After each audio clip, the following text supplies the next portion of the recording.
Yeah, Jess, so the last time we saw something like this was back in the 2000 presidential race between George W. Bush and Al Gore. Now, the race was so tight in the state of Florida back then that campaigns had to go to the courts in order to ask for recounts in several counties. The process ended up taking over a month, and overall, the final decision came after about 35 days. Officials say that what we're seeing right now is a little bit different.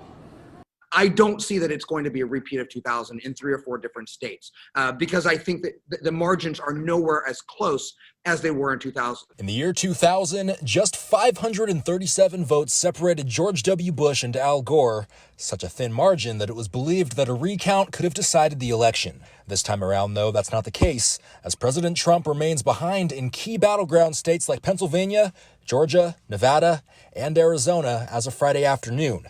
And political science teacher Jeremy Adams says that might be too many states to challenge. It's not just going to come down to Pennsylvania. If it did, I think it's more likely you would see this extreme focus of one lawsuit and it bottles its way up through the federal system. President Trump tweeting today, "Where are the missing military ballots in Georgia? What happened to them? And Joe Biden should not wrongfully claim the office of the president. I could make that claim also. Legal proceedings are just now beginning." And the House Minority Leader Kevin McCarthy saying, far from over, Republicans will not back down from this battle. The Trump campaign filed a lawsuit in Nevada on Thursday, alleging that ineligible votes were cast in the Las Vegas area. Suits were also filed in Michigan and Georgia, but a judge dismissed those. Another point of focus for the president is Pennsylvania. What I think Trump is going to argue is that, for example, Pennsylvania shouldn't be allowing votes to be counted that came in after Election Day, even though Pennsylvania law says that you can do it for 3 days. The Trump campaign filed a motion in the U.S. Supreme Court to change that law, but it was rejected.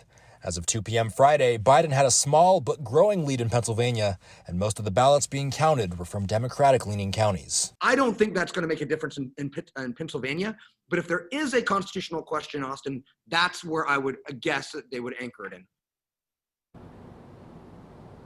And no doubt, Jess, a lot of eyes are going to be on the state of Pennsylvania because if that state gets called for Joe Biden, that would mean that he would be the president-elect. But for now, here outside the Kern County Elections Office, Austin Westfall, 23 ABC, connecting you.